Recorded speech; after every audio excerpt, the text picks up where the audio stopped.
Amém. A paz do Senhor a todos. Ou graça e paz, quer dizer a mesma coisa.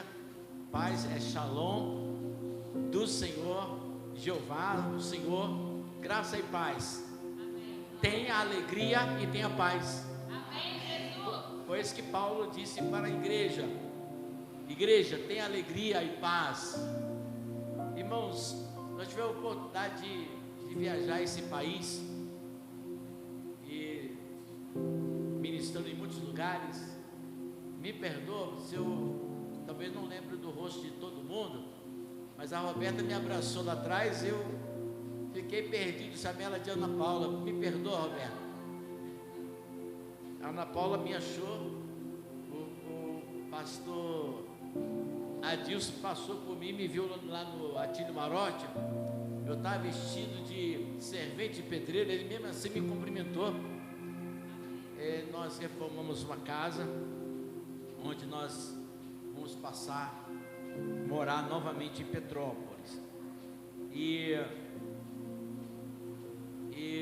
depois de rodar esse país, deparar com muitas situações, nós estamos de volta. 34 anos de ministério, 71 anos, não parece 80, mas tudo bem, fique tranquilo. Nós tivemos algumas experiências com Deus. Em 98, eu viajei, todo ano eu viajava para São Paulo e ministrava.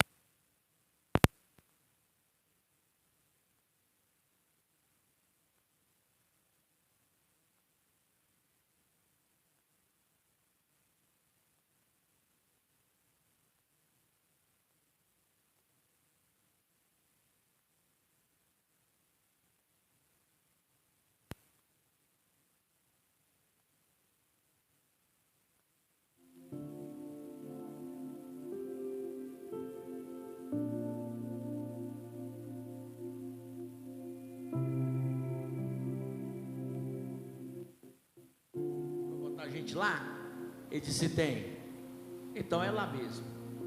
Ele colocou os bancos lá. Era um grupo, 2 vezes esse grupo que está aqui. No segundo banco, assim, sentou uma mulher, e eu sentado junto com o pastor da igreja, e Deus ministrou meu coração que aquela mulher tinha um caroço no seio. Eu preguei com Deus na minha mente, falei: Deus, agora não, deixa eu pregar primeiro. Depois o pessoal se animou com a mensagem, motivou a fé. Ele disse: não é agora, fala com ela que eu vou curá-la agora. Depois do louvor, não tinha pregado, eu apontei para ela no segundo banco assim, disse: senhora, você tem um caroço no seio, Deus está tirando o caroço agora no seu seio. E aí Deus falou para mim: para aumentar a fé dela, fala com ela que eu coloquei no seu coração. Se você saiu de casa, dizendo que é o último lugar que você ia buscar socorro, porque vai ser o último, porque nunca mais você vai ter essa doença. Chamei 2 diaconisas da igreja: ô diaconisa, leva essa irmã no banheiro, manda ela poupar o seio e voltar aqui, porque eu gosto da fé daqui e agora. A profecia, quando a pessoa profetiza, ela lança uma esperança, não é isso? Meu servo, eu vou fazer isso na sua vida, não é isso? Lança uma esperança. Agora a fé não, a fé é agora, é aqui e agora. E aquela mulher ficou curada, toda a família se converteu. Aleluia. Eles congregam na igreja Wesleyana de Hermelindo Matarazzo. O nome dela é Oneide. Se você me seguir lá no Facebook, parece que é Reverendo Darcy Magalhães, é Rev Darcy Magalhães, porque tem muito Darcy Magalhães lá. E essa família se converteu por causa daquele milagre. Eu estava vindo de Carmo para ministrar numa igreja aqui em Petrópolis, uma quinta-feira. Eu já vou entrar na mensagem, tá? Eu naquele dia eu ministrei uma palavra sobre a batalha espiritual que acontece na mente da pessoa. E chamei o povo para a oração. Várias pessoas ficaram livres e uma pessoa ficou endemoniada.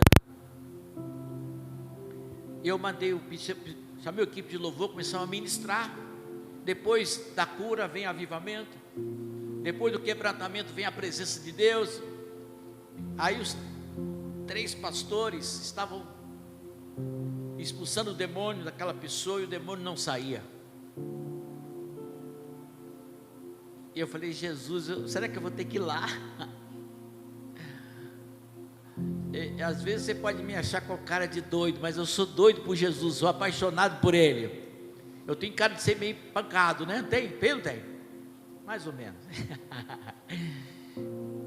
E eu tive a oportunidade de ir num congresso de avivamento na Igreja Batista, na rua Estados Unidos, ali em Buenos Aires, por 2 vezes. Eu fui ministrado pelo Carlos Anaconda, um dos maiores avivalistas que rodam o mundo hoje. E o pastor Pablo, que é o pastor da libertação, que trabalha com o Carlos Anaconda, ele falou: quando você estiver expulsando o demônio, aprende quem trabalha com libertação isso aí. E o demônio dizendo que não vai sair, você bota a mão na testa assim da pessoa que está endemoniada, dá uma ordem do demônio para sentar na primeira cadeira do seu lado aqui e fala: me deixa ela lúcida, porque eu quero conversar com ela. Você tira a mão, ela fica lúcida na mesma hora. Aí você ministra o coração daquela pessoa, que muitos casos de libertação têm a ver com traumas da alma. Muitos casos de libertação têm a ver com não perdão. A pessoa fica endemoniada porque não consegue perdoar, e aquela pessoa não conseguia perdoar. Eu conversei com ela, lúcida, digo: olha, você tem algo no seu coração, você não consegue perdoar, e tem um demônio que quer acabar com a sua vida. Só tem 2 coisas: você sai daqui sem estar liberto, o demônio vai continuar te perturbando, ou você perdoa a quem te magoou, te torturou, libera perdão, que o demônio vai entrar mais no seu corpo. E ela liberou perdão. Eu falei: demônio, entra de novo, e não entrou mais. Aquela mulher ficou liberta. Então, gente, a gente está aí fazendo a obra de Deus. Eu fui pastor lá em Manaus, onde ministrei, fui pastor de uma igreja e supervisionava 5 pastores. Eu fui pregar em Maués, dá 17 horas de barco, ria fora, rio e floresta. No sábado eu ia ministrar para aquelas pessoas ali, naquela região, índio, ribeirinho. Você não vai ver muito branco lá, mas você vê branco, negro, mulato, você vê pessoas negras com cabelo liso, né, que é índio. E quando eu estava para ministrar, entrou uma pessoa correndo, digo: pastor Darcy. Eu falei: sou eu sou fulano de tal. Eu falei: não sei quem é você. Eu aceitei Jesus com o senhor lá na igreja central de Petrópolis. Deus me tocou para ir para a Assembleia de Deus do pastor Timóteo. Hoje eu sou o pastor responsável da igreja Assembleia de Deus aqui em Maués. Irmãos, às vezes nós estamos ministrando em muitos lugares, mas a gente não está lá, né? Eu não estou lá na Amazônia, mas tem discípulos trabalhando lá. Tem pessoas que foram forjadas através de nós. Mas eu quero que você se volte agora para a palavra de Deus, e nós vamos ministrar aquilo que Deus falou em nosso coração. E eu tenho certeza que sua vida vai sofrer um impacto. Quantos crerem? Fala assim: a minha vida vai sofrer um impacto hoje, e umas mudanças. Faria umas mudanças, e umas mudanças vai processar na minha vida, e eu vou ver o sobrenatural de Deus em minha vida. Abra sua Bíblia em Isaías, no capítulo 6. Normalmente eu começo a ministrar e não falo o versículo, deixo que vocês descubram mas desde o momento que eu recebi o convite, eu me lembro que alguns dias atrás, eu vi a Ana Paula lá na casa da Bispa Rose. Eu não me lembrava, não me recordava que ela tinha sido ministrada por mim lá na igreja central. Foi isso? Eu não me lembrava. A Bíblia diz assim: se você quiser ficar de pé só em reverência à palavra de Deus, porque você vai ficar bastante tempo sentado, diz assim a palavra do Senhor: no ano da morte do rei Uzias, eu vi o Senhor assentado sobre um alto e sublime trono. As abas de suas vestes enchiam o templo. Serafins voavam por cima dele. Cada um tinha 6 asas. Com 2 cobria o rosto, com 2 cobria os pés, e com 2 voavam. E clamavam uns para os outros, dizendo: Santo, Santo, Santo é o Senhor dos exércitos. Toda a terra está cheia da sua glória. As bases do limiar se moveram, e a voz do que clamava, e a casa se encheu de fumaça.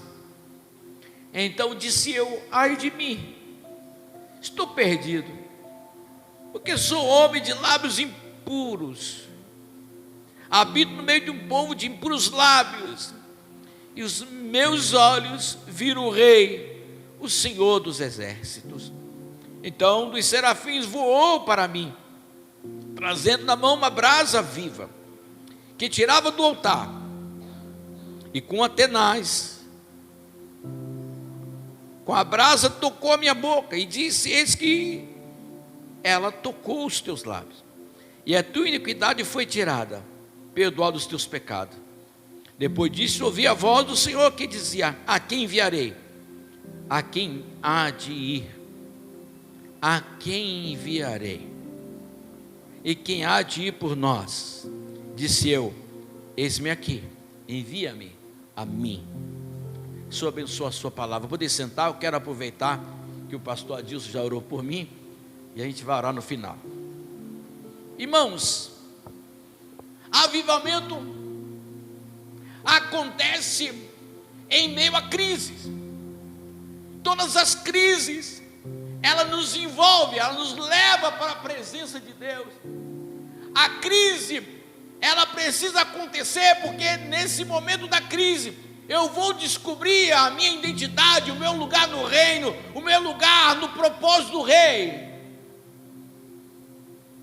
Eu costumo dizer que Deus não chamou ninguém para ficar no banco. Deus tem um ministério para cada um de nós. Deus tem um projeto para cada pessoa. Deus tem uma obra para cada um de nós. Em algum setor da sua vida, Deus vai avivar você e vai dizer: eu tenho uma obra assim com você. Participando de um congresso, onde Armando Bispo, um pastor brasileiro que traduziu o livro falando de dons e ministérios, ele dizia que quando implantou um projeto de dons e ministérios na sua igreja, uma ovelha dele disse: pastor, sinto dizer para o senhor que eu não tenho nenhum dom, eu não sei o que eu vou fazer. Mas ele era militar, e Deus despertou nele para montar um projeto chamado Salvação. Então ele pegava os adolescentes da igreja e convidava os adolescentes do colégio, os amigos, ia para a floresta, todo mundo de mochila, passava 3 dias. 3 dias depois, aqueles adolescentes do colégio, do amigo da igreja, voltava todos salvos para a glória de Deus. Sabe por quê? Porque Deus tem um projeto para cada um de nós. Ele nos chamou para uma obra, Ele nos chamou para um projeto. Escute uma coisa interessante aqui.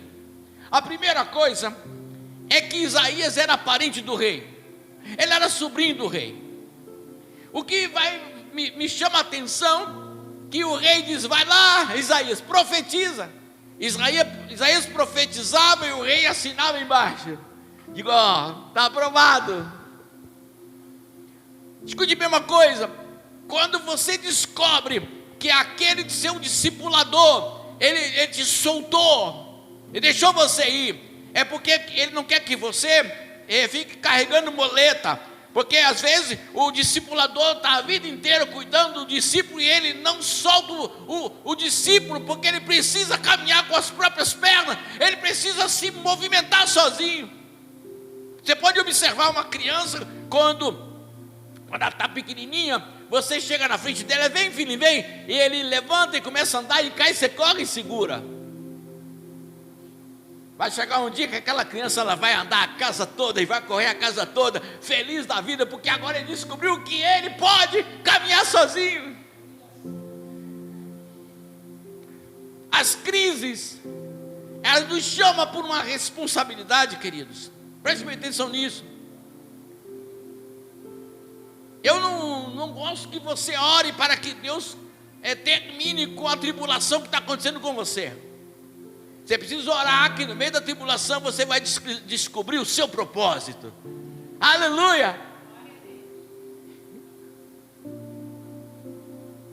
Eu não sou petropolitano, eu sou mineiro. Eu sou aqui perto de Rio Pomba.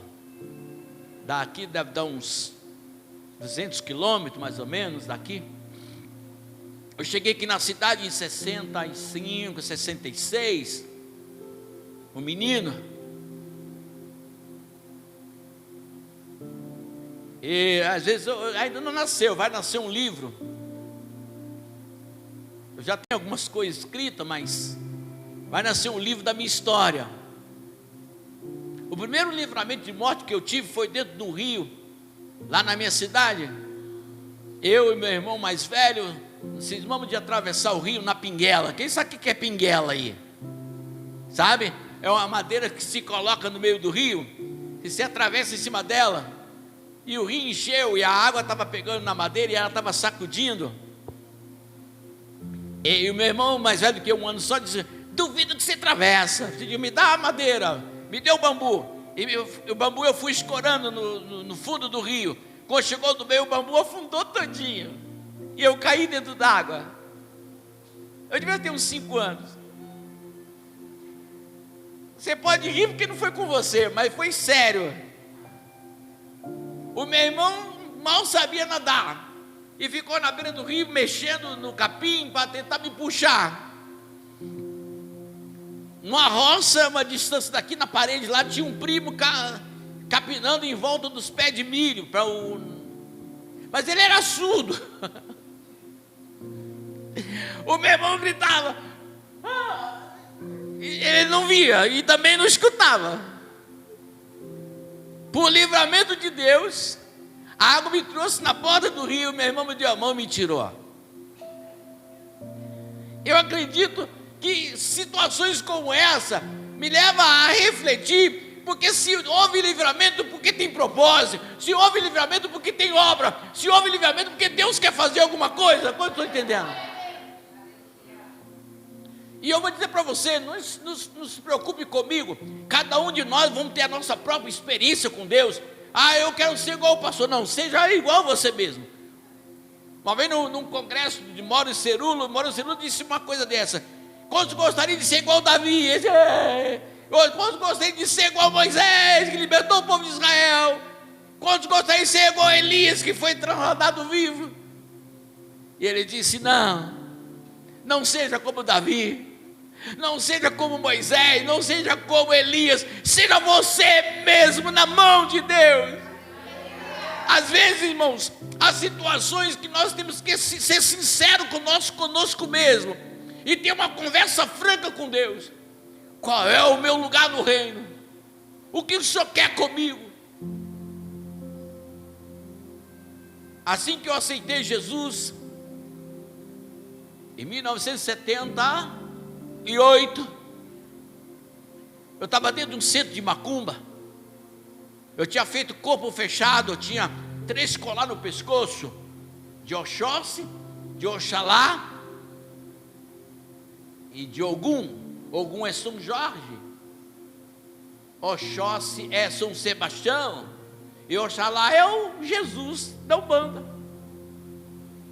Eles disseram para mim que eu colocasse aquele colar que eu ia ter o corpo fechado e mal nenhum ia tocar em mim. Nesse tempo eu estava nesse centro lá em Braz de Pina.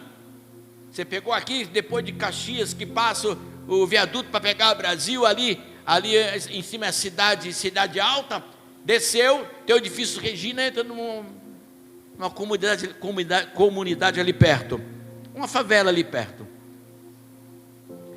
E lá eu fiz tudo que os espíritos manifestavam lá, de eu quero que você faça isso, eu vou lá, fazia para eles.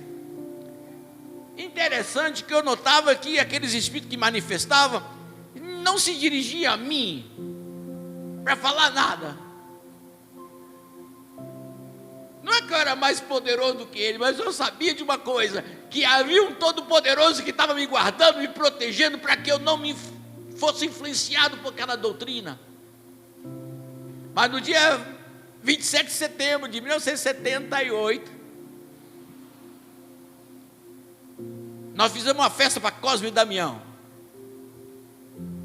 E a minha namorada, que é a minha esposa hoje, a Sônia, e disse: tem como você comprar o bolo e os doces e a guaraná para a festa de Cosme e Damião? Eu falei: isso não é problema comigo. Aí comprei o material, a Sônia fez o bolo, comprei o guaraná. De repente, num ritual simples, manifestou vários demônios. Aí eu vi uma senhora de 65 anos chupando chupeta, sentada igual criança no chão. Eu fui vendo aquilo. Aí tinha uma moça em pé assim, numa esquina assim, dentro da casa. Manifestou o espírito de Joãozinho. E ele disse: eu quero que você seja meu cavalo. Aí eu fiz assim. Eu não vou dar subsídio para ele, não vou falar nada. Ele falou: se você não for meu cavalo, até janeiro, você tem a decisão, tomar a decisão até janeiro, que a partir de janeiro, se você não for meu cavalo, eu vou te dar um tombo, você não vai mais levantar. Eu falei: ih, pegou. Aí veio na minha mente, se eu procurasse um centro mais forte, um quimbanda, candomblé.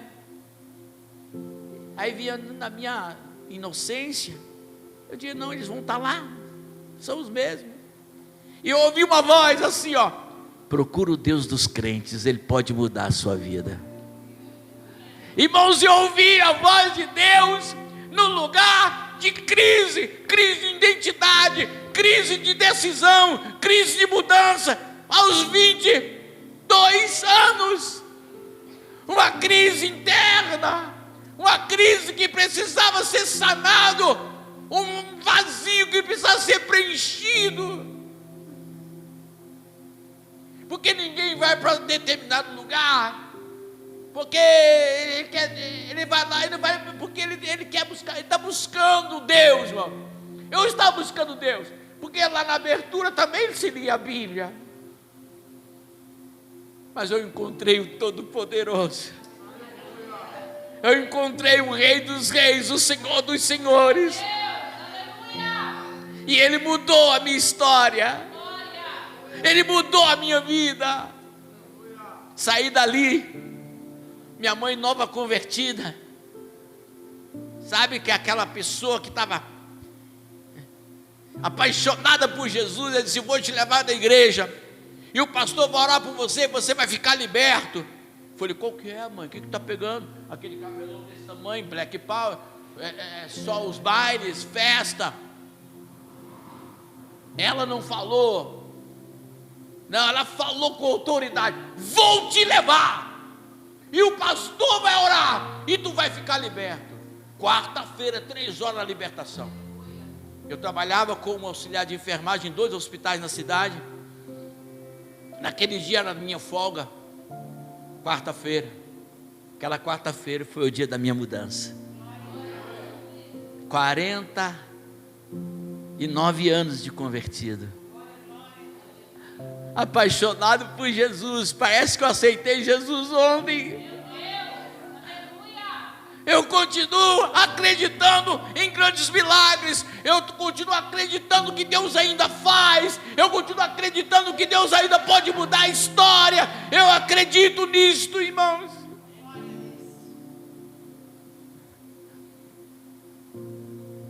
Na minha volta para Petrópolis, eu fiquei pedindo a Deus, o que Ele quer comigo de volta nessa cidade? Ainda estou pedindo, mas estou à disposição dEle. Eu tenho muito para dar para o reino de Deus ainda. Tem uma canção, né? Que diz: deixa queimar, deixa queimar. Vou deixar queimar para a glória dEle. Escute bem uma coisa: a primeira crise de Isaías é que não tinha mais o aval do rei. Primeira crise, o rei não ia assinar. Eu digo: agora pronto. Ele disse: no ano da morte do rei Uzias, eu vi o Senhor. Escute, a primeira coisa, se eu quero um avivamento para a minha vida, eu preciso ter um encontro com o Todo-Poderoso. Assim que eu me converti, veio muitas crises. Cada crise era marcada um avivamento na minha vida. Teve um dia, eu disse para Deus: Deus, eu te conheço porque eu estou lendo na Bíblia. Eu te conheço porque as pessoas falaram para mim, mas eu quero te sentir aqui. Eu quero que o Senhor venha aqui, venha arder em mim, venha arder em mim. Subiu para os montes para orar, nas vigílias, na oração, no cenáculo. E um dia, subindo lá no Humberto Ruvigatti, lá em cima, tinha um lugar que a gente ia para o monte. E ali tinha uns grupos de pessoas. Digo: hoje é o dia. E eu orei a noite toda. Quando foi para amanhecer, eu falei em língua estranha, uma língua, um toquinho de língua desse tamanho. Digo: e pronto. Isso aqui foi carne pura. Essa língua não é o Espírito Santo. Aí eu fui apresentar uma peça, uma dramatização, no Clube DNR lá em Teresópolis. Quando terminou o ato da minha, é dividido em 2 atos, eu fazia essa parte da divisão daquela peça. Eu subi em cima de um lugar para intercessão. Veio uma senhora com o neném do colo. Eu só via que a canela dela estava cinzenta. Uma negra, com todo respeito, com o neném do colo. Ela veio, chegou perto de mim e bradou em cima de mim: meu servo, por que tu teme aquilo que eu te dei? Foi eu que te dei. Nunca mais vi aquela senhora.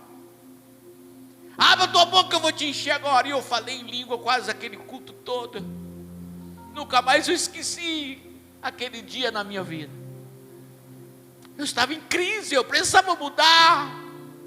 Eu precisava ver o Senhor. Aleluia. Eu precisava sentir de forma diferente. Irmãos, nós estamos vivendo um mundo muito difícil. Eu oro muito a Deus pelos pastores de hoje. Um mundo secularizado, onde as pessoas acreditam mais em ter do que ser, onde as pessoas estão mais influenciadas em trabalho, estão mais não tem que trabalhar, tem que cumprir, mas há propósito que Deus que precisa fazer na minha vida, que eu preciso entregar mais. Não sei se você entende. A segunda crise de Isaías é que agora, depois que ele vê o Senhor, ele precisava tomar uma atitude. Eu falei aqui 4 atitudes que podem trazer um avivamento pessoal na minha vida. Eu pensei em várias coisas aqui. Então a primeira, eu vi o Senhor. Depois que você vê Deus, não tem como ficar do mesmo jeito, não tem como ser da mesma forma, não tem como ser igual. Eu não posso ser mais um no meio da multidão, irmãos, preste atenção nisso. Às vezes eu fico preocupado quando eu sou chamado para pregar, pastor Adilson, que eu posso estragar a festa. A festa está boa, eu chego estragando tudo.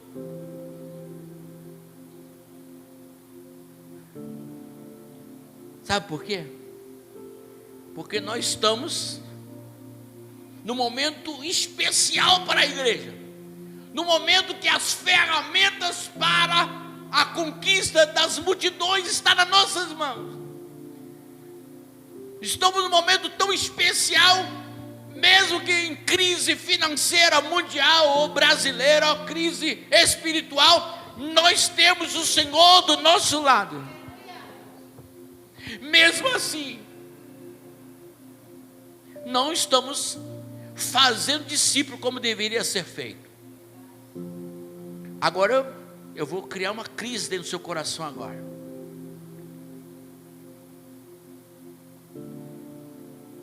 Talvez em outra ocasião eu vou ver isso na sua vida.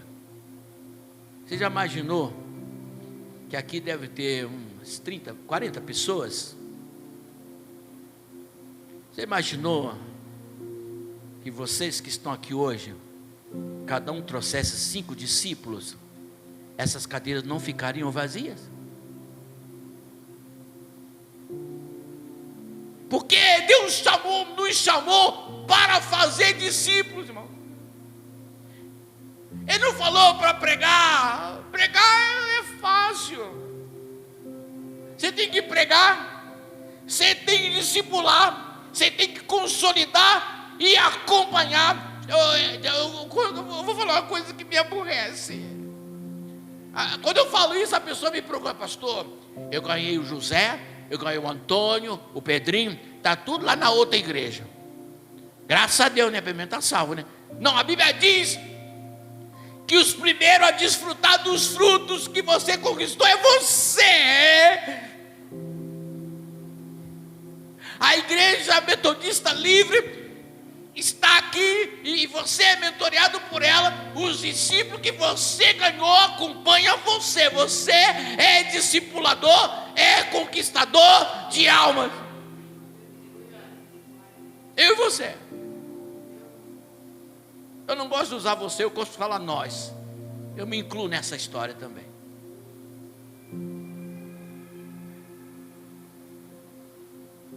Escute.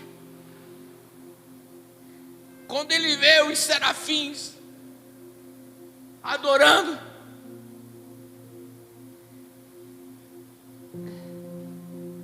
eles viam, ele viu. Primeiro ele viu a glória, depois ele viu a santidade. Glória te consome, santidade te confronta a seguir o mestre, mas glória te consome. Lembra quando Moisés subiu, quando ele recebeu a tábua dos 10 mandamentos? Ele foi consumido pela glória de Deus. E quando ele estava descendo, aí o povo de Israel disse: Moisés, coloca um pano na testa, porque a glória que está em você está nos cegando. Não está entendendo?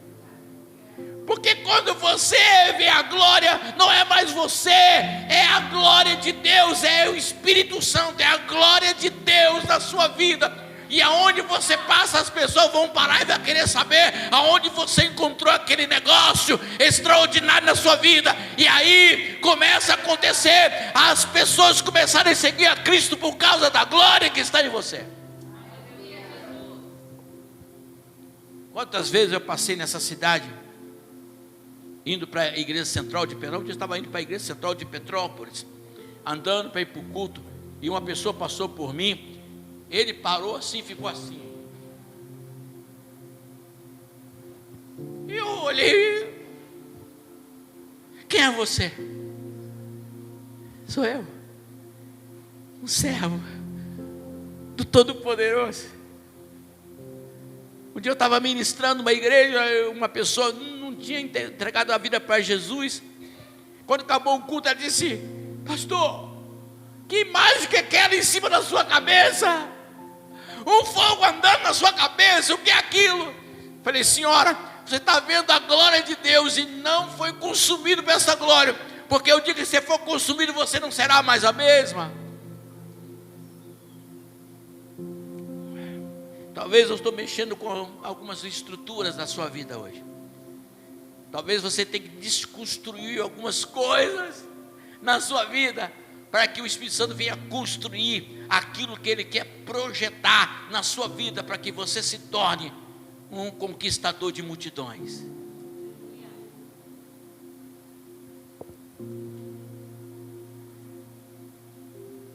Aí ele começa a ver umas coisas. Os anjos dizendo: Santo, Santo. Ele viu o lugar se mover. Aí ele cai. Ele cai num arrependimento profundo. Escute isso. Diga: ai de mim, que sou um homem de lábios impuros, e habito num povo de impuros lábios, mas eu ouvi o Senhor. O que eu faço? Depois que você vê a glória, depois que você vê a santidade, a terceira coisa é uma tomada de atitude. Uma atitude tem que ser tomada. Uma vez eu falei para um grupo de reunião de oração da minha igreja. Falei: toda fofoca começa numa reunião de oração. Ela falou: o que, pastor? Digo: é. Toda fofoca começa numa reunião de oração. Explica? Eu explico. As irmãs chegam assim: viu fulano? Falei: o quê? E fulano? A fulana. Falei: o que aconteceu com ela? Sabe não? Aí costura a vida daquela irmãzinha, ainda tem coragem depois de ajoelhar e orar por ela. Eu costumo dizer o seguinte, irmão: se você não sabe da história da pessoa, é melhor nem saber da história de ninguém. Se alguém vem contar a história de alguém para você, você pergunta: eu tenho algo para te contar. Pergunta duas coisas para essa pessoa: o que tu vai me contar vai edificar a minha fé? Eu vou aumentar a minha fé se aquilo que você vai me contar? Não. Então não conta, irmão. Não conta. Escute, nós temos o hábito de santarrão. Eu sou fulano. Fulano? Calma, escute. Não age dessa forma. O que precisa acontecer comigo? Eu preciso ter empatia com as pessoas, e não importa o credo, não importa o estado da sua alma, da sua vida, a minha empatia vai trazê-la para perto de mim, e se ela chegar perto de mim, eu vou discipular, e se eu discipular, ela vai aceitar o plano de Deus para a vida dela, ela vai se converter e vai ser igual a mim, ou uma mulher, um homem de oração. Amém?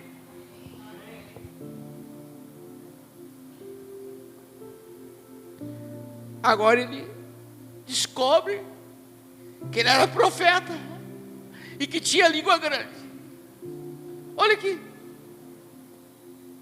está na Bíblia: sou um homem de lábios impuros, e quem está em volta de mim é pior, igual a mim. E agora? Como é que eu saio dessa? Deus falou assim: espera aí, Isaías, espera aí.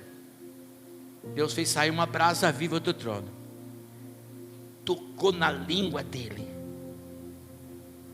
e disse: a brasa tocou, os teus pecados foram perdoados. Agora escute comigo: por que a brasa tinha que tocar na língua? Primeira coisa, quando você come, tudo que você come, quando você está mastigando, cria uma saliva que chama pitialina. A pitialina, ela é responsável de fazer o bolo digestivo entrar no seu estômago e ser modificado lá dentro. Então presta bem atenção nisso. O fogo foi na boca, criou saliva, criou pitialina, entrou no estômago entrou no intestino, depois entrou na corrente sanguínea, entrou em toda a sua vida, e ele fora transformado por Deus. Aí a pergunta: a quem eu vou enviar? Ele disse: Senhor, pronto, estou pronto. pode me enviar. Eu tenho 4 minutos para orar por você. 4 minutos. Para acabar agora. Fica de pé, por favor. Primeiro, você precisa soltar a bengala do seu discipulador e buscar sua própria experiência com Deus. Segundo, busque a santidade de Deus. Terceiro, deixa se envolver pela glória e reconheça que você precisa de uma mudança. Aleluia. Talvez aquilo que eu não fiz em 34 anos de ministério, Deus faz em segundo. Então eu vou te dar uma oportunidade. Uma oportunidade. Ó, só 3 minutos. Pode passar um pouquinho, uns minutinhos, irmã? Pode, irmã? Uns minutinhos só? Eu vou ficar de costas. Vem cá, ministério do louvor. Corre aqui. Demorou. 2 minutos. Ministério do louvor correndo. Voando. Vem correndo.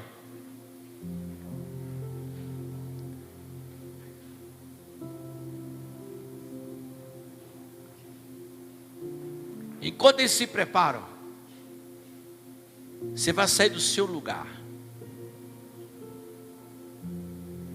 Hoje Deus vai desconstruir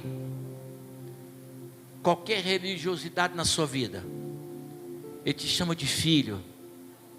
Ele te chama de amigo. Ele te chama para uma mudança.